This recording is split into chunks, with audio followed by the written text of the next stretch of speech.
انتخاب بهترین سریال درام ایران، جنگل آسفالت یا بازنده؟ جنگل آسفالت من خیلی دوست دارم ولی بازنده. بازنده یا مدار 0 درجه؟ وای، مدار 0 درجه رو اونایی که دیدن میدونن چقدر خفنه. مدار 0 درجه. مدار 0 درجه یا زخم کاری؟ وای، زخم کاری رو من خیلی دوست دارم. سیزن 2 به نظرم در حد سیزن 1 نبود، ولی به خاطر سیزن 1 میگم زخم کاری. مرسی. زخم کاری یا شهرزاد؟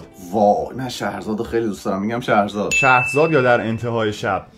در انتهای شب با بازی فوق‌العاده پارسا پیروزفر، ولی میگم شهرزاد. فوق‌العاده. شهرزاد یا قلب یخی؟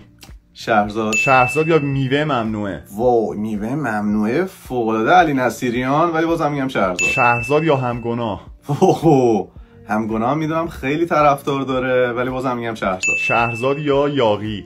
وای، یاغی تناس تبایی و پارسا پیروزفر داخلش ترکوندن خیلی واسم سخته، میگم شهرزاد. شهرزاد یا پوست شیر؟ وای، پوست شیر رو گفتی.